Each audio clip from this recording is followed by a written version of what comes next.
to Week and Geek, your new comics preview for October 31st. Happy Halloween. I'm Mike Ortiz. I'm the Chris Brown. Indeed, happy Halloween to you. What do you got? You got a big week this week. I do have kind of a big week. There was a lot of stuff this week. Yeah. On what is usually a short week for the 5th week of the month. But I'm reading all this, creator-owned and indie stuff, and there ends up being a lot of it. My first book here I'm looking at is American Vampire number 32. This is part 5 of the Blacklist. So maybe I can start going back and reading it. I really, really like this book. I think Scott Snyder is an incredible writer. Raphael Albuquerque is a great artist.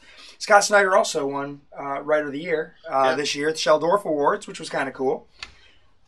Then I'm looking at Ghosts. This is a one-shot Vertigo book. It's a collection of short stories by a bunch of writers. We've got, I think there's a Neil Gaiman thing in here. I think there's a Jeff Lemire thing in here. Let me see if I've got all that right. But it looks like some really interesting stuff. Just a lot of ghost stories, and seems totally appropriate for Halloween. Very interesting that this is coming out from DC, or from Vertigo. They haven't done anything like that in a while. Right. Yeah, it has been a little while. But they're still kind of trying. I'm surprised they're not just throwing it in their regular DC, because they've been doing more of the horror stuff. Yeah. And I think Ghost was one of their old titles from the 70s there. Then I'm looking at A+X number 1. This is, more stuff, more Marvel now, spinning out of Avengers versus X-Men, and this, I guess, is going to have Captain America with Cable and Hulk with the Wolverine. So 2 different stories. So it's kind of like a team-up book, an Avengers X-Men team-up. Yeah, almost like a Marvel Comics Presents team-up. Yeah, interesting. So you get 2 stories in each one. The Captain America and Cable story is written by Dan Slott with pencils by Ron Garney, and the Hulk Wolverine story is Jeff Loeb with pencils by Dale Keown. Wow. So I bet that looks real pretty. 2 classic artists on characters that sort of made them famous. Yeah, really cool. Nice. Then we're looking at more A versus X Consequences, a little more Cyclops and Oz.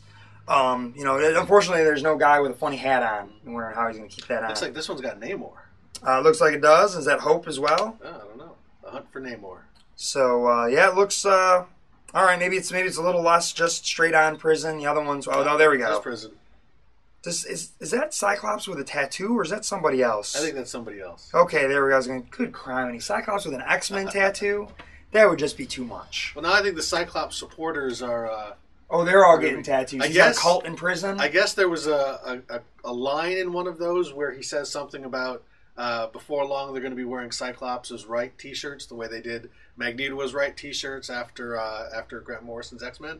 And sure enough, you can actually get Cyclops was right t-shirts now. I saw a dude at Fanfare with one, and it made me wish I had my Magneto was right t-shirt with me, which I didn't. So then I'm looking at Fatale number 9. This is by Ed Brubaker and Sean Phillips. This has been a really, really cool book. Kind of started out as more of a, film noir kind of detective-y thing, and it's getting weirder. There's some occult stuff in there now, which we knew was going to be there because the first issue had a Cthulhu monster on one of the covers, but there wasn't any Cthulhu monsters till like issue 3 or 4. Looks like some tentacles on this one, so... Yep, little shadows of some tentacles, and some Cthulhu Elvis making out with some chick or something, I don't know. Elvis and Cthulhu. Well, he's got the Elvis glasses and the chops. Yeah. This is a cool book, and I love Sean Phillips' artwork. I think stuff's absolutely incredible. Then we've got Masters of the Universe number 1, The Origin of Skeletor.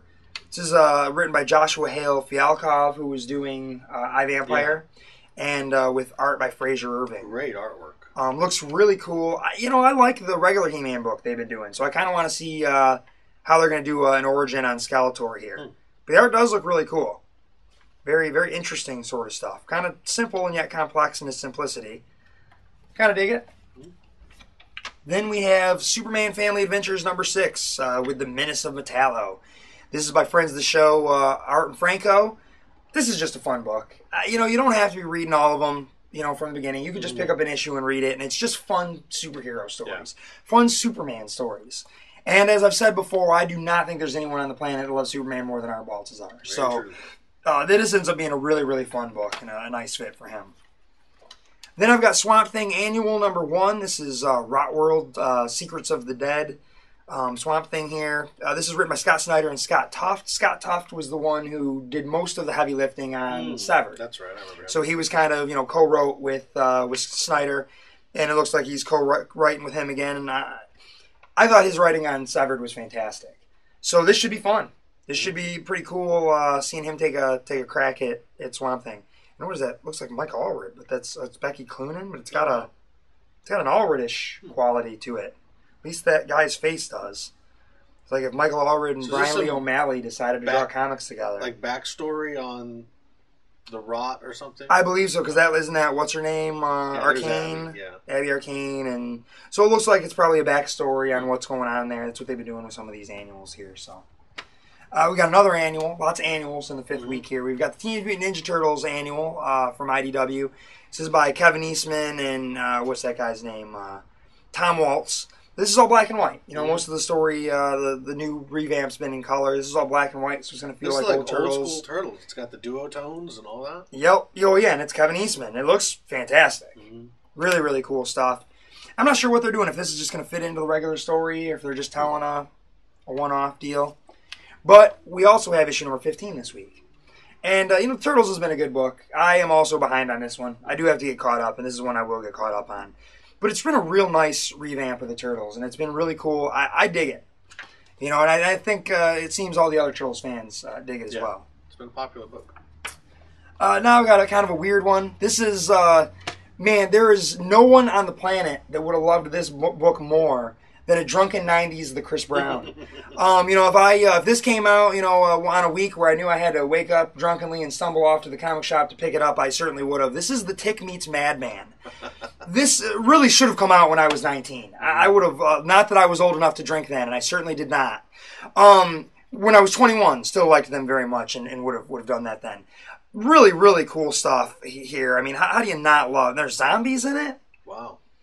All it needs is a monkey, and it's right up your alley. Oh, jeez, you're not kidding. I really loved The Tick back in the 90s there, especially when that cartoon was going strong, and loved Madman. And that was right around the time that it sort of petered off, and you didn't get any more from Dark Horse there for a while. And, this would have been perfect right then, but I'm going to have a little flashback and read it and enjoy that one this week. Been a lot of that lately.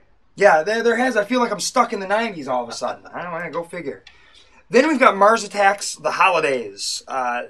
This book has just been really fun. It looks like we've got Fred Himbeck. Looks like a bunch of, there's Mars Attacks Halloween, Veterans Day, Thanksgiving, and Christmas. There are 4 short stories. Fred Himbeck is doing the All Hallows Eve, so now we're going back even farther than the 90s for Fred Himbeck. We're going back to those 80s Marvel Age and all that silly stuff. But I think Mars Attacks has been fun. It's totally hitting the right beats for me, and I'm looking forward to this big, thick annual. Which takes me through the bulk of my stack. What are you looking at? I'm going to start off with Winter Soldier number 12. Last week, I think, we said goodbye to Ed Brubaker on Captain America, but he's still at Marvel on Winter Soldier. Okay. I think this is probably the end of his run on the book. I think that's kind of fitting, even though Captain America really put him on the map. Winter Soldier really is his kind of long-lasting contribution to the Marvel Universe. The next Captain America movie is subtitled Winter Soldier, so we're assuming that it's going to focus on this character, on Bucky in the present. The one thing that nobody thought was possible, which was bringing back Bucky and not pissing everybody off, and Brubaker managed to do it. In this book, there's another Russian sleeper agent, Novikov, I think his name is. He's been kind of running throughout the book in this entire run. He has basically kidnapped and reprogrammed the Black Widow. And at the end of the last issue, basically, he was going to kill the Black Widow unless Winter Soldier submitted himself to reprogramming and getting his Winter Soldier programming back. So it looks like in this one, we've got Winter Soldier fighting Wolverine at the beginning. It looks like he's fighting Daredevil at the end. What's really going on? Who knows? There's double crosses, triple crosses. It's a very espionage-heavy book. This is like the Marvel Comics version of The Bourne Identity. But it's really been great stuff. Great artwork by Butch Guice. I mean, this was the team that was on Captain America when Bucky was Cap. But we've got Wolverine in the mix on this one, and really, really good stuff. I'm sad to see Brubaker leaving Marvel, at least for now. But he's left a pretty good legacy while he's gone. Next up, Ultimate Spider-Man number 16.1 with all the .1s. This is sort of an in-between the other issues. This one, the Daily Bugle, who was a longtime nemesis of the original Spider-Man, and then Jonah came around by the end when he found out a little bit more and realized Spider-Man was helping him. The Daily Bugle wants to get to the bottom of who this new Spider-Man is. So this is the story of their investigation and what they discover about this new Spider-Man. So some interesting stuff. Next up, Wolverine and the X-Men, number 19. The first year of the Jean Grey School for Higher Learning ended with rubble and a war between the X-Men and the Avengers. This starts off the second year. Hopefully it'll be a little bit quieter for them. We've got Nick Bradshaw on the artwork. This has been a great book. We've got the Hellfire Club is going to play a big part in this. Again, more kids. Good X-Men kids versus bad X-Men kids. So yeah, great stuff. Jason Aaron's really done a fantastic job. When they first announced those Marvel Architects a year back or a couple years back, and I saw Jason Aaron on there, I really didn't get why he was on the list. But between this and the work that he's done on like AVX and a few other things, he's really turned out to be one of Marvel's best writers. Next up, we've got a lot of Superman this week. We've got Action Comics Annual number 1, yet another annual. This takes place after Grant Morrison's run, but before the present. This is going to kind of fill in the gaps. Gotcha. After taking on Brainiac, now Superman fights his first superpowered Earthbound foe with the Kryptonite Man, the new Kryptonite Man for the New 52. This one was written... was the backup feature written by... what's his name? Max Landis. Okay, the backup feature, The Origin of the Atomic Skull, was written by Max Landis, who wrote Chronicle. Yep. Which was a very good superhero... Well, he insists it's not a superhero movie because they're not heroic. So, yeah, I guess he's kind of right there. But a superhuman movie. How about that? So, yeah, some interesting stuff there. Next up, Grant Morrison and Derek Robertson's Happy. This is a strange book. I haven't had a chance to read the first one yet, but I heard it was pretty cool and weird. So you've got this this guy, what is his name? Nick Sachs, former cop. I think he's like a hitman or a mercenary or something like that. Kills off a bunch of mob people. One of the mob guys whispers to him some secret mob password for something, and now he's the only one that knows it. So the mob's coming after him to torture him to get the password out of him. But after all of the injuries he sustained, he is now hallucinating a tiny flying blue horse named Happy. And Happy is giving him advice and helping him out. Really strange stuff. We don't know if Happy's real, if Happy's the morphine, if Happy's brain damage from being nearly dead. Who knows? Apparently there's also kind of a psychotic Santa Claus. Who doesn't love psychotic Santa? Psychotic Santas, the mob, killers, flying blue cartoon hallucination horse. If you didn't know that was a Grant Morrison comic... that's a recipe for awesome. Yeah, pretty much it's got Grant Morrison written all over it. Fun book, strange book. I'm sure it's a movie pitch. And also an Image comic, one of the first Image comics from Grant Morrison. Next up, Hit Girl number 4. This is the storyline that's taking place between Kick-Ass and Kick-Ass 2. It's focusing on Hit Girl. In the last issue, she was trying to kind of ingratiate herself into the popular kids at school. That didn't work, so she just basically dangles the most popular girl in school off a ledge, basically threatening to kill her if she doesn't come to her party and include her in all the popular stuff. Really, really smart way to approach fitting in.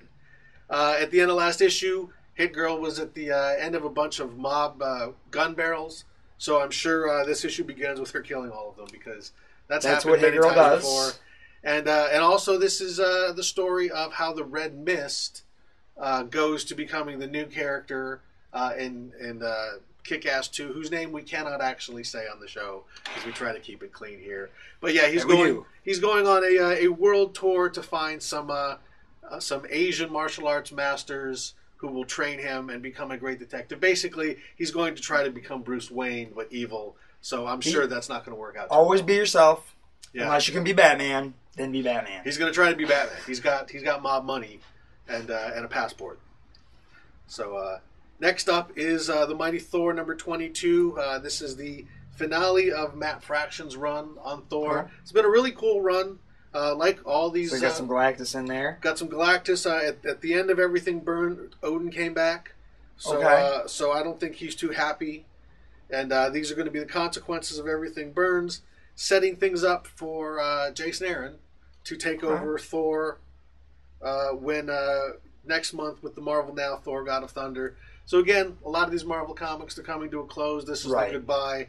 Not quite as momentous an end as Hickman's FF or Brubaker's Cap, but overall I thought this was a pretty solid run by Matt Fraction, and I'm curious to see what Jason Aaron's got in store for us. Looks like we got some nice Barry Kitson artwork. That does look pretty nice. So some good stuff as we say goodbye to this chapter of Thor, and that's my stack. All right, well, that brings me to the top of my stack here, and if you're aware this book is coming out this week, then you are not at all surprised by the fact that it's my top pick. This is a book I've been really, really looking forward to. It's Bedlam #1 by Image Comics. This is written by Nick Spencer and drawn by Riley Rossmo, also with some work by Fraser Irving. What didn't he do? He was doing something else that we mentioned here He earlier. did that... What was my other one that I had on there? Was it some Mars Attacks, or was it... He did something else here. No, what was it? Was it the Ghost? Maybe he worked on the Ghost. He worked on something else that we were talking about. So this seems like a really interesting story. As I understand it, I believe it is about a serial killer that goes into a mental institution. He's there long enough that he kind of gets his name cleared. He gets back out, changes his identity, and begins working for the police. Seems very, very strange. The artwork is absolutely incredible. It's a thick book, too. This is, I was asking Riley Rossmo if he could make it to Detroit Fan Fair, and he said he had just been so busy with everything. And one of the things he mentioned is that Nick's scripts are 28 pages. So this is a thick book, and this feels like more than 28 pages, to be honest. And this is coming in at $350. Yeah. Really cool book. Really, really looking forward to reading this one. And I also this week have some copies of the Detroit Fan Fair variant cover as well.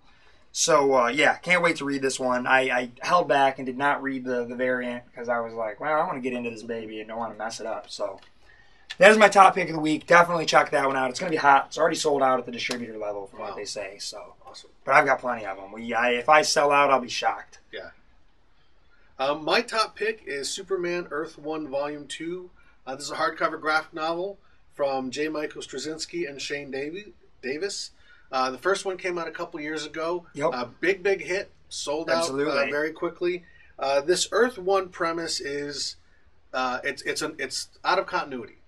Now, I'm sure this is in continuity with the Superman Earth 1. There was a Batman Earth 1. Still unclear if that's part of the same thing, if this Earth 1 is actually a separate Earth, or that's just kind of a catch-all the way the All-Star stuff was. Gotcha. These are all created to be standalone. You can just read these. If you basically know who Superman is, that's all you need to know. This does not tie into the regular comics.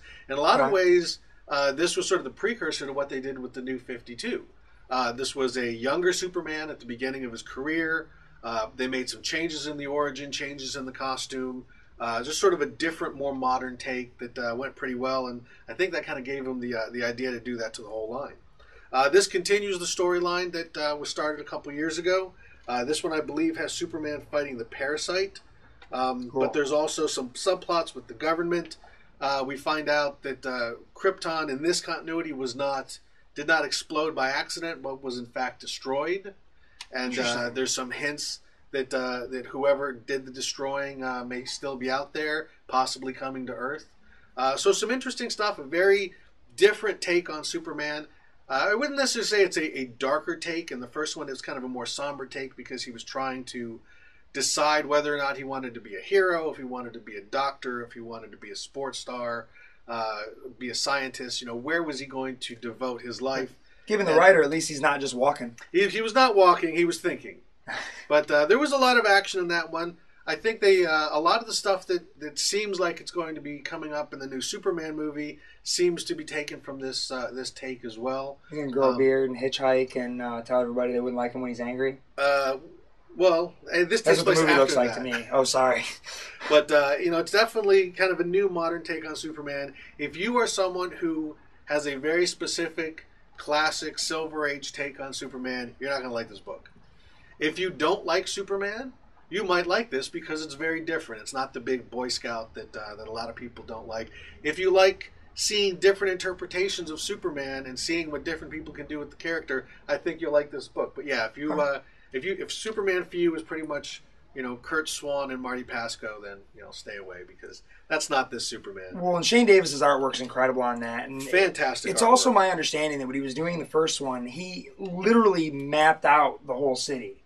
Like, he mapped out Metropolis. He didn't just take pictures and throw things in. He built Metropolis. Yeah. And if he built a map, and he knew what everything looked like, and then from there, if Superman was in this area, those were the buildings, and that's what he had.